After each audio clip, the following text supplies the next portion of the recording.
कि झूठ सच से जीत कर भी जेद ही रहता है दोस्त। शेर जख्मी भी हुआ तो शेर ही रहता है दोस्त। मैं माफी मांगता हूं उस 5 साल के अंदर कि मैंने जरा सी गरीबों का साथ छोड़ दिया था, मैं माफी मांगता हूं। लेकिन आपको सलाम भी करता हूं कि मेरी गलती होने के बावजूद आप लोग 19 में मेरे साथ खड़े रहे और 80,000 वोट आपने दिलाया, मैं आपको सलाम करता हूं। लेकिन अगर कोई जातियात पर लिखता है कि कान के नीचे वही बजा दे, रारे चाले नहीं आते हम, कभी पॉलिटिशियन के बाहर जाके धरना वरना नहीं देते हम। मारे मरद, मार खाए मरद, ये हमारा उसूल है। अल्लाह का करम है, तुम्हारे भाई का बहुत वजन कि 90% बात मैंने कर चुका हूं, लेकिन मैंने 10% रोक के रखा हूं। अल्लाह को हाजिर नाज़िर जान के मैं ये बात आपसे कहना चाहता हूं कि मैंने मेरे मुफाद के लिए, मेरे लिए कोई एक छोटा सा अदना सा ओहदा नहीं मांगा। मैं कभी मुंह से मांग कर ओहदा लेने वाला शख्स नहीं हूं। मेरी काबिलियत पर, मेरे काम पर, अगर मेरे काम किसी को पसंद आएंगे कोई पार्टी को आगे तो मुझको ओहदा दे, और नहीं तो कोई जरूरत नहीं है। शेख आसिफ कभी वापस बोल रहा हूं, मेरे बुखारी कितने लोग सुन रहे हैं, सुन लो। 90% बात हुई है, 10% अगर नाकाम हो गई तो फिर जलसा दूंगा। देखिए सच सच्चाई के साथ।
किताबें होती थी, उस किताबों पे नाम होता था आसिफ शेख रशीद के मेरे फट से। बचा के रखे तालियां, 5वां शेर आपकी जबान से निकलेगा कि मैं यहीं पैदा हुआ हूं, है यहीं मरना मुझे। शहर के हक में हमेशा काम है करना मुझे। सच का क्या अंजाम है इसकी मुझे परवाह नहीं। मेरा मकसद अपने मालेगांव की तामीर है। देख लो हर दाविये से मेरी एक तस्वीर है, देख लो हर दाविये से मेरी एक तस्वीर है। मेरा मकसद अपने मालेगांव की तामीर है। मुझको जिस रास्ते पे भी जाना पड़े जाऊंगा मैं, मुझको जिस रास्ते पे भी जाना पड़े जाऊंगा मैं, आखिरी दम तक मगर लोगों के काम आऊंगा मैं। आसिफ भाई के 4 शेर हो गए, अब एक शेर मैं पढ़ता हूँ। अगर लगे कि आप लोगों की भी यही आवाज है तो सब लोग मिलकर आवाज में आवाज मिलाना। मुझको जिस रास्ते पे भी जाना पड़े जाऊंगा मैं। आज मेरे से बात में बहुत ढेर मुकर्रिर है, मैं इतना ही बोलकर अपनी बात को खत्म करना चाहता हूं, क्योंकि आसिफ साहब को आप लोग सुनने के लिए बहुत बेताब है। इतना ही बोलकर मैं अपनी बात खत्म करता हूं। अल्लाह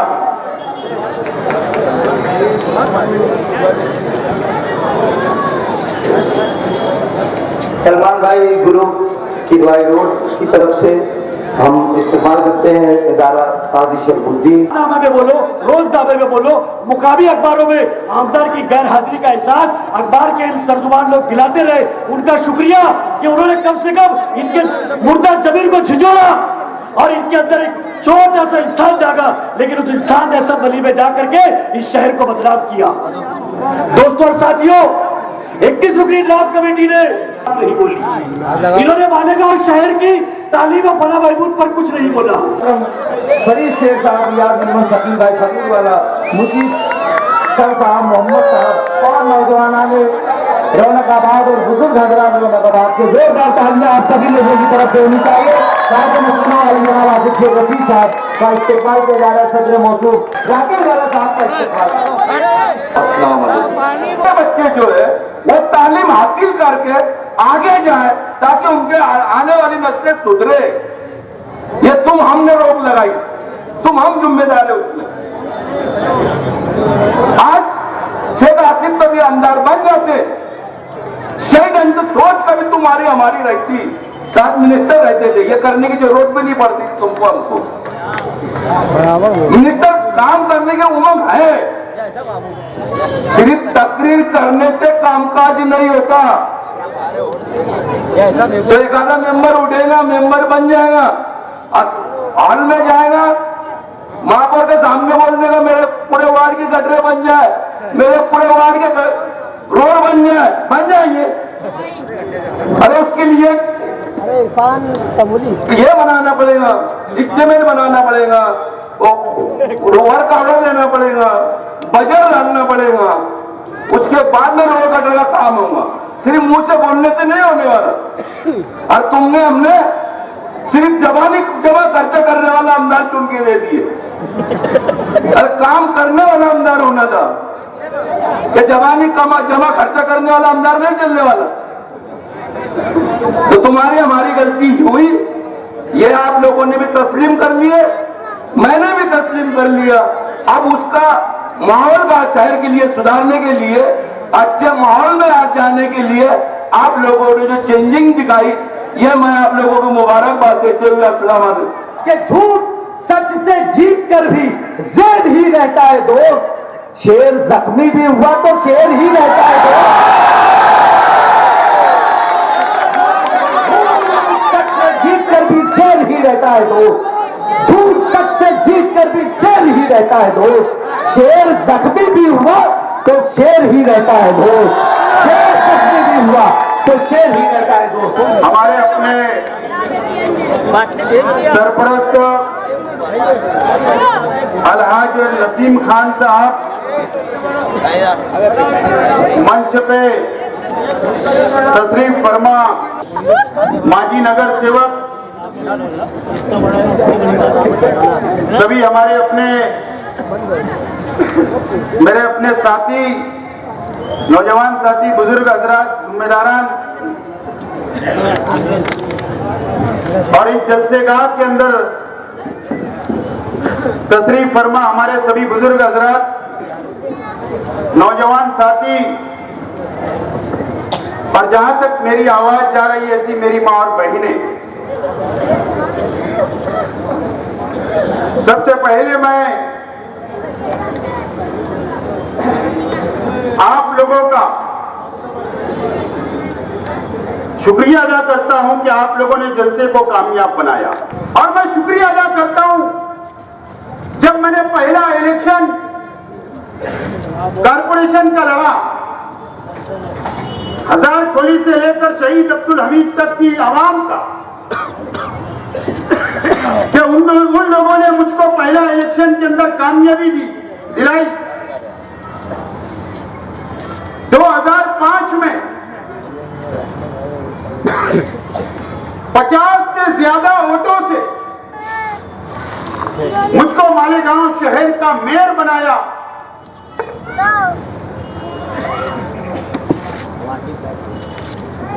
उस वक्त शेख रशीद साहब ने और जो हमारे जिम्मेदारान हैं, उस वक्त के कारपोरेटरों ने मुझको मेयर बनाकर शहर का नहीं बल्कि महाराष्ट्र का सबसे कम उम्र मेयर बनाने का एजाज मुझको दिलाने का काम किया। मैं उनका भी शुक्रिया अदा करता हूं।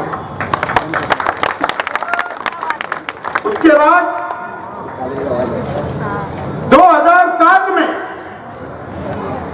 निहाल नगर की आवाम का मैं शुक्रिया अदा करता हूं कि मुझको दोबारा कारपोरेशन के अंदर कारपोरेटर बनाकर भेजा। और और 2014 में मालेगांव शहर की आवाम का, हमारे नौजवान साथियों का, हमारी मां बहनों का मैं शुक्रिया अदा करता हूं कि आप लोगों ने मुझको महाराष्ट्र की असेंबली के अंदर भेजने का काम किया था। और इस शहर के मेरे गरीब वर्कर, इस शहर के नौजवान, इस शहर के बुजुर्ग, इस शहर की मां बहनों का मैं शुक्रिया अदा करता हूं कि मेरे इस सियासी सफर को आज तक आपने मजबूती के साथ मेरे साथ खड़े रहे और आज भी आप इस बात का सबूत दे रहे हैं कि शेख आसिफ तू आगे बढ़, हम तेरे साथ हैं। मैं आपको भी सलाम करता हूं। 2014 में मैंने क्या सोचा,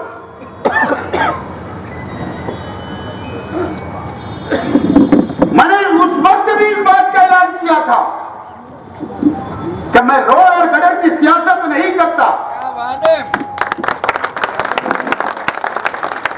मैंने उस वक्त भी मेरा यही जुमला था कि रोड बन जाएगी, टूटेगी और फिर बन सकती है, लेकिन मेरे कौम का बच्चा, मेरे शहर के बच्चा अगर वो टूट जाएगा तो वो दोबारा खड़ा नहीं हो सकता, दोबारा नहीं बन सकता। ये मेरा जुमला था।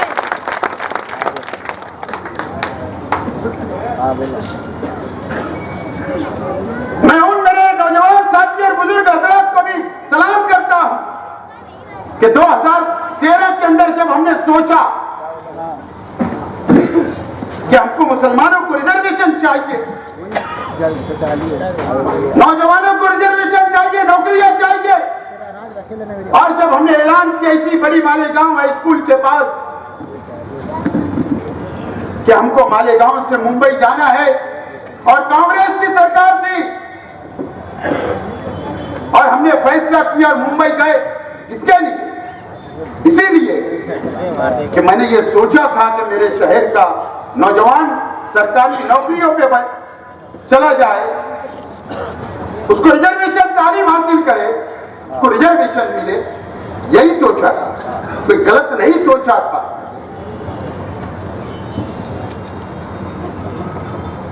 सरकार को मजबूर होना पड़ा और रिजर्वेशन मिला।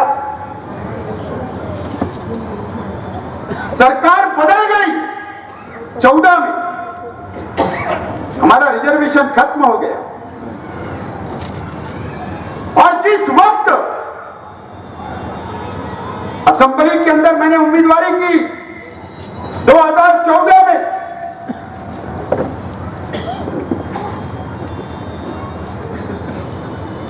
मुझे याद है कि अंसार जमात खाने के अंदर मैंने हल्फ लिया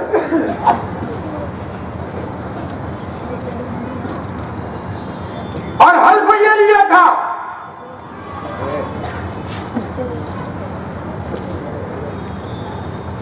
अल्लाह को हाजिर नाजिर जानकर मैंने हल्फ लिया था कि कोई भेदभाव इस शहर के अंदर मैं नहीं करूंगा, कोई तफरका नहीं करूंगा, सबको साथ लेकर चलूंगा। और अल्लाह का एहसान है कि जो हल्फ लिया था आज भी मैं उसके ऊपर कायम हूं। आप लोगों ने नुमाइंदा बनाया, मैंने 5 साल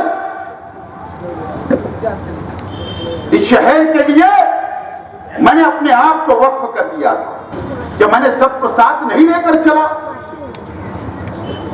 क्या मैंने भाजपा की सरकार से लड़कर विकास नहीं किया? क्या मैंने महाराष्ट्र के मुसलमानों पर जहां जुल्म हुआ, जहां पर फसादात हुए, जहां मुसलमान बहनों का बलात्कार हुआ, क्या मैंने असेंबली के अंदर आवाज नहीं उठाई? क्या साध्वी के खिलाफ मैंने असेंबली में आवाज नहीं उठाई? 2006 का जो कब्रिस्तान में ब्लास्ट हुआ, क्या सीमानंद जी ने ब्लास्ट किया? क्या मैंने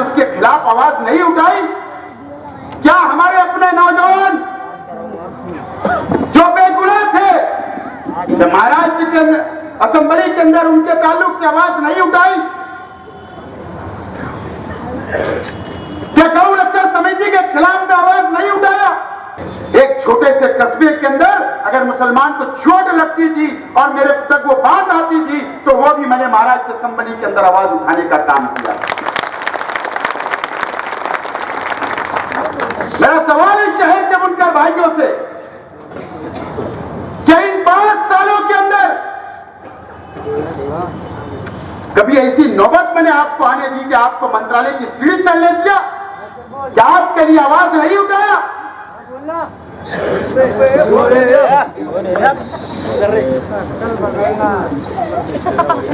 हर तरीके की आवाज उठाया, लेकिन 2019 के अंदर जो नतीजे आए वो बहुत हैरान करने वाले। मुझे ठेस पहुंची, मैं माफी मांगता हूं। उस 5 साल के अंदर कि मैंने जरा सी गरीबों का साथ छोड़ दिया था, मैं माफी मांगता हूं। आप बोले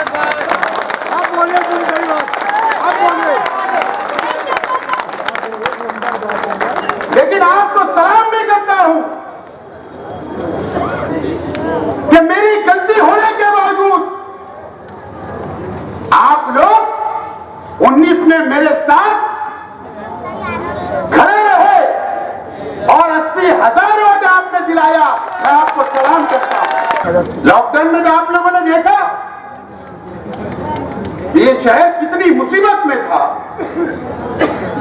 कितने लोगों की मौतें हो गई, कितने हमारे बड़े बड़े सियासी रहनुमा, मजहबी रहनुमा, कई हमारे बुजुर्गों, नौजवान, मां और बहनें इंतकाल कर गए। ईमानदारी से बोलना कौन आपके काम आया? शहर के एमएलए आया क्या? वो इज्जत में बैठल था।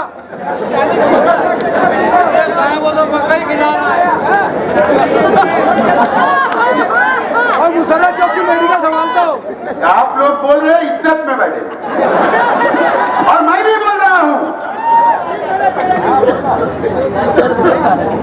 लेकिन ये शहर का जो लॉस हुआ, जो नुकसान हुआ, इसका जिम्मेदार कौन है?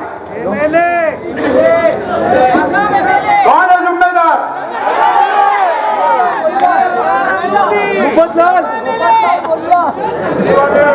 इस्माइल सेठ। आज मुझे खुशी हुई कि आज शहर की एक मस्जिद के अंदर इस तरीके की अपील की गई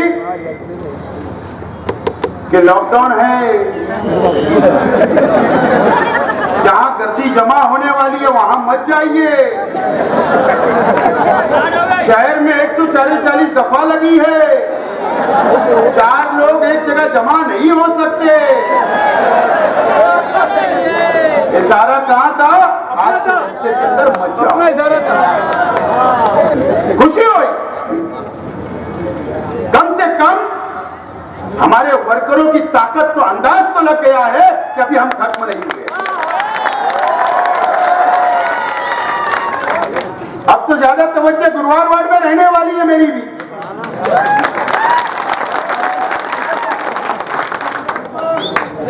और आज आप लोगों को याद दिलाता हूं कि मैंने पहले कहा था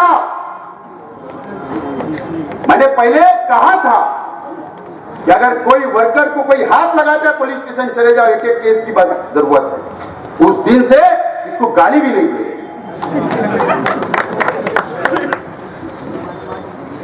तो कोई वर्कर को हाथ लगा के बताना, बिल्कुल सामने से जाओ, कोई वर्कर को हाथ लगाकर बताना मेरा चैलेंज है।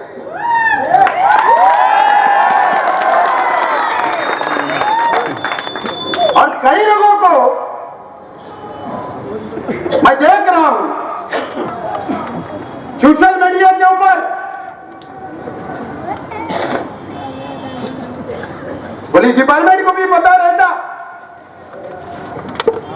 कि जातियात पे लिखते। मैं तो आप लोगों से बोलता हूं, मुझको कंप्लेन मत किया करो कि उसने ऐसा लिखा, उसने ऐसा लिखा। सियासी तौर पर कोई लिखता है तो हमें कुछ बोलना नहीं है, लेकिन अगर कोई जातियात पर लिखता है उसकी कान के नीचे वही बजा देते।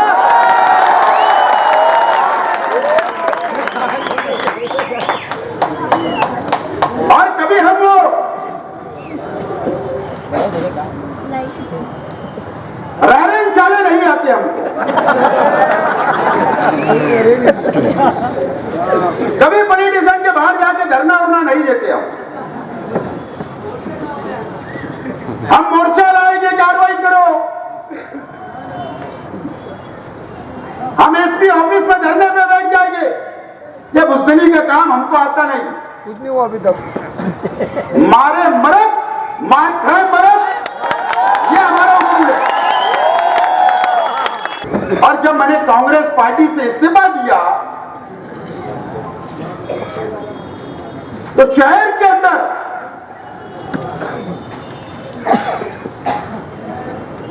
हंगामा मच गया और इस्तीफा देने के बाद दूसरे ही दिन से मुझे कांग्रेस पार्टी के लीडरान का, हमारे बाला साहब थोराट जी, अभी नए अध्यक्ष नाला पटोले जी, नसीम खान साहब, असलम शेख साहब, मानिकराव ठाकरे साहब, विनू गोपाल जी दिल्ली से, जो secretary all India Congress committee के, जयप्रकाश छाजल साहब, शरद आइब साहब, कई लीडरान के फोन आए, क्या आप आइए, आप बैठिए, आसिफ तुझको जो चाहिए हम देने के लिए तैयार है, लेकिन तू कांग्रेस पार्टी छोड़कर मत जाइए। ईमानदारी से बोल रहा।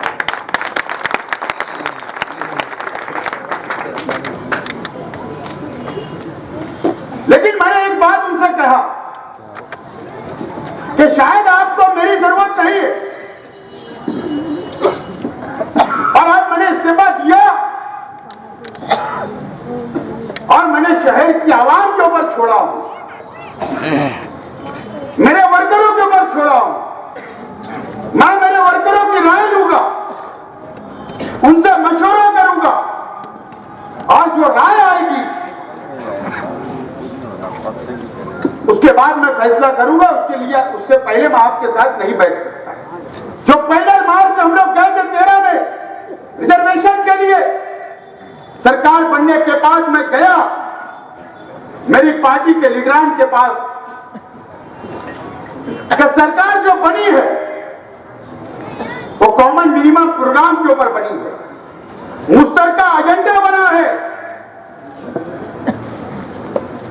आप मुसलमानों को जो रिजर्वेशन भारतीय जनता पार्टी ने खत्म किया, आप वहां पर यह बात रखिए, क्योंकि हमारे मराठा भाइयों को रिजर्वेशन की बात चल रही, सुप्रीम कोर्ट में केस चल रहा है।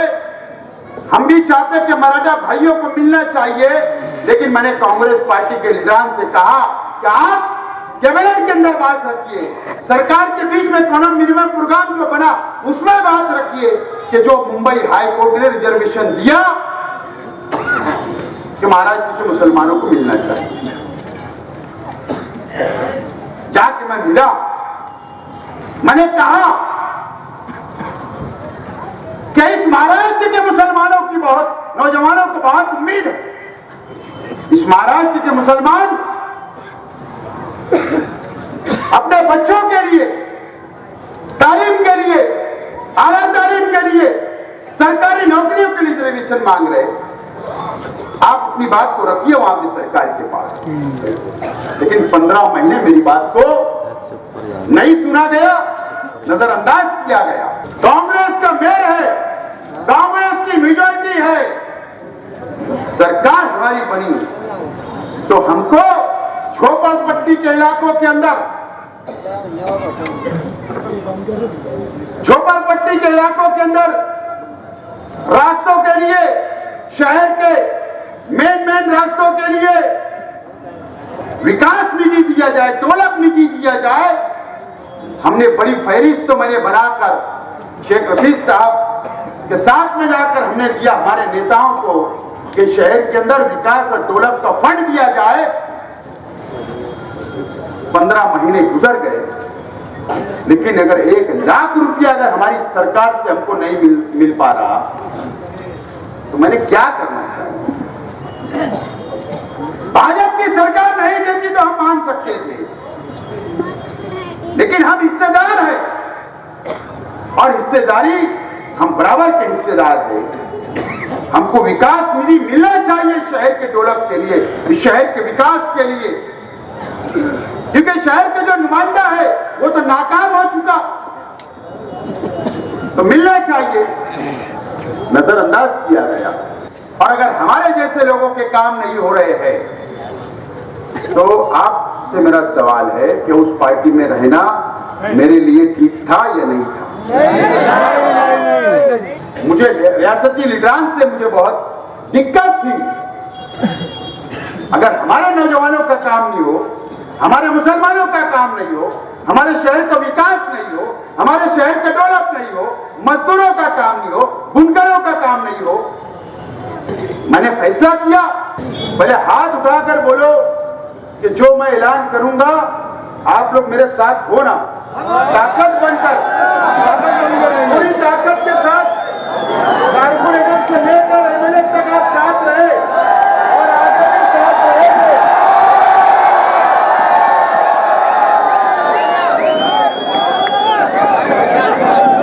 अगर उसका कैलकुलेशन मैंने किया, जो राय लिया, तो 70% लोगों की राय राष्ट्रवादी कांग्रेस पार्टी की आई। 70% राष्ट्रवादी कांग्रेस की राय आई और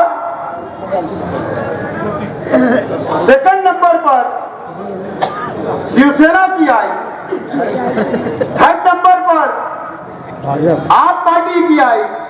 अल्लाह का करम है, तुम्हारे भाई का बहुत वजन है।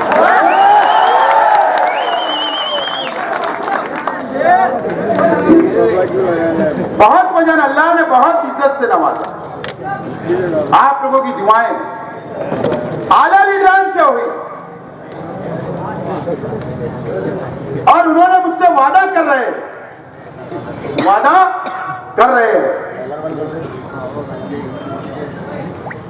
कि आपकी जो शरायत है,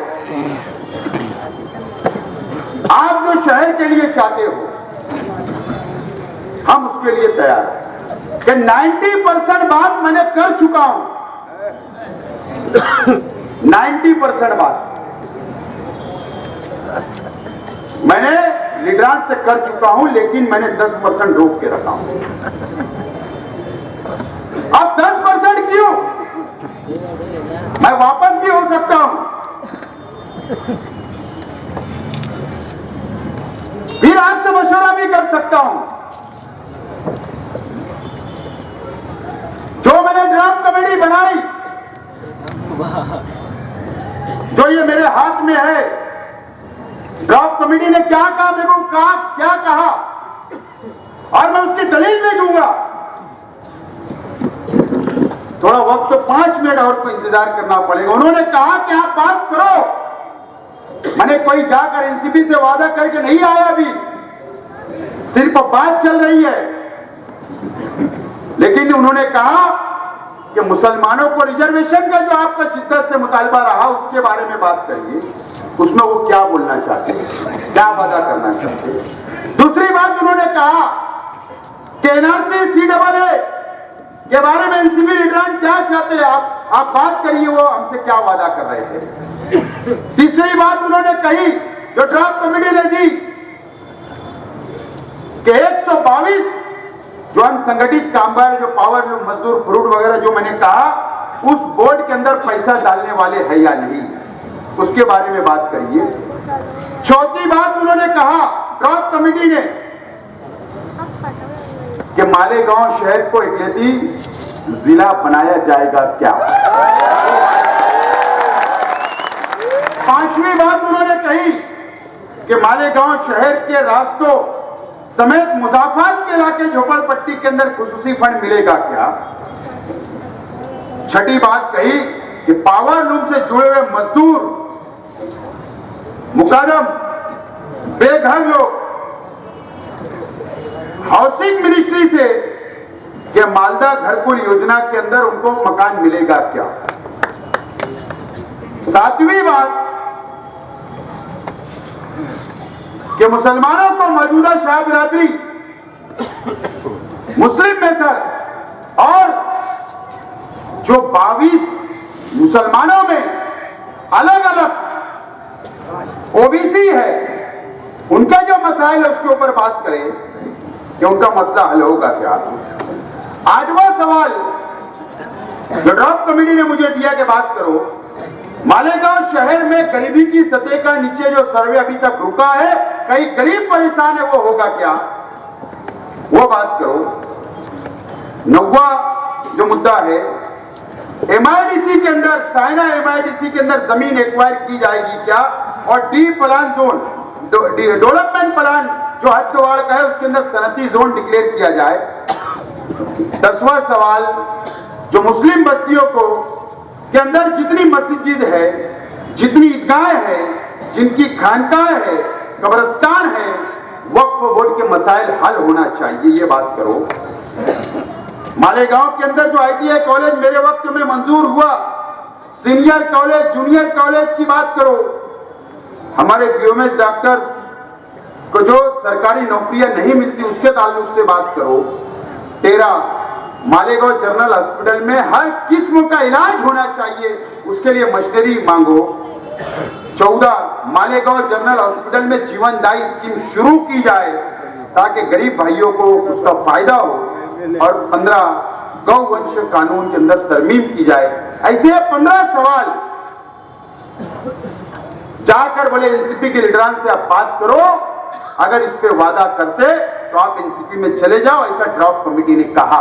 मीडिया के सामने, शहर के आवाम के सामने, मेरे नौजवान साथियों के सामने, बुजुर्ग हजरात के सामने, अल्लाह को हाजिर नाजिर जान के मैं ये बात आपसे कहना चाहता हूं कि मैंने मेरे मुफाद के लिए, मेरे लिए कोई एक छोटा सा अदना सा ओहदा नहीं मांगा। मैं कभी मुंह से मांगकर ओहदा लेने वाला शख्स नहीं हूं। मेरी काबिलियत पर, मेरे काम पर, अगर मेरे काम किसको पसंद आएंगे, कोई पार्टी को आगे, तो मुझको ओहदा दे, और नहीं तो कोई जरूरत नहीं है। शेख आसिफ कभी मुझको ओहदा नहीं मांगा। कई लोगों के दिल में सवालात है। हमारे मुखबिर तो आज बहुत जलसा सुनने आए, क्या बोलेगा, क्या करेगा। वापस बोल रहा हूं, मेरे मुखालिफ जितने लोग सुन रहे हैं, सुन लो, 90% बात हुई है, 10% अगर नाकाम हो गई तो फिर जलसा लूंगा। हम पीछे डर के हटने वालों में से नहीं है। कई लोग तो हमारी सियासी जिंदगी खत्म करने की सोच लिए थे, लेकिन जब तक आपका साथ रहेगा, जब तक अल्लाह का करम रहेगा, अल्लाह जब तक चाहेगा तो आप लोगों की खिदमत करता रहूंगा। मुझे उम्मीद है कि आप लोग मेरा साथ मजबूती से खड़े रहेंगे, और इंशाअल्लाह आप लोगों का साथ रहा तो जरूर फिर एक मर्तबा सबको साथ लेकर चलने की कोशिश करूंगा। मुझको आप क्या करना है, आज आप बोल दो कि एनसीपी में नहीं जाना तो मैं नहीं जाऊंगा। आप बोलो क्या करना है। अरे आवाज नहीं आ रही, क्या बोल रहे हैं आप? क्या करना है बोलिए। मैं बात आगे बढ़ाऊं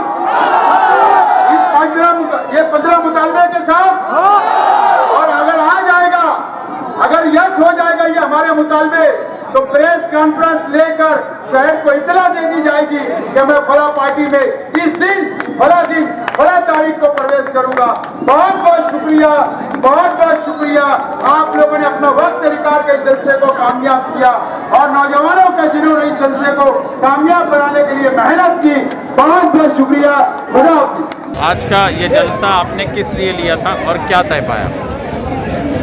आज का जो जलसा आप लोगों को पता है कि 8 फरवरी को मैंने कांग्रेस पार्टी से इस्तीफा दिया था और मैंने शहर भर में आवाम से मैंने राय जाना। आवाम की राय 70% राष्ट्रवादी कांग्रेस पार्टी के तरफ आई है। आवाम ये कह रही है कि आप राष्ट्रवादी कांग्रेस में जाइए और 30% के अंदर सभी पार्टियों के अंदर आवाम की राय आई है। लेकिन मैंने जो ड्रॉप कमेटी बनाई थी, ड्रॉप कमेटी ने जो अहवाल दिया है मुझको, उसमें 15 मुतालबात है शहर के विकास, शहर के डेवलप के लिए। उसके ऊपर पहले मैं एनसीपी के लीडरान से बातचीत करूंगा। अगर उस 15 के अंदर अगर हमारे 70% भी मसाइल हल करने के लिए अगर एनसीपी के लीडरान तैयार रहेंगे तो मैं एनसीपी में जाऊंगा। और अगर वो 15 जो मुतालबात है, अगर उसके अंदर शहर का विकास, शहर का डेवलप अगर नहीं हो सकता है तो दोबारा मैं शहर की आवाम को बुलाकर राय लूँगा और उसके बाद मेरा सियासी मुस्तकबिल का फैसला करूँगा। परमिशन मांगा था और परमिशन में मैंने बाकायदा ये लिखा था कि ज़्यादा से ज़्यादा 100 लोग आएंगे, मास्क हम देंगे उनको और हम लोग सोशल डिस्टेंसिंग का पालन करेंगे। लेकिन पुलिस ने परमिशन को नाकार दिया। लेकिन मुझे भी इतनी उम्मीद नहीं थी कि इतनी पब्लिक यहाँ पर आ जाएंगी। लेकिन मैं इस इलाके के नौजवानों का शुक्रिया अदा करता हूँ कि पूरी पब्लिक को इन्होंने मास्क दिया और सोशल डिस्टेंसिंग कर कोरोना का पालन किया है। और परमिशन नहीं मिला है, जो कानूनी कार्रवाई होगी पुलिस डिपार्टमेंट कर सकती है।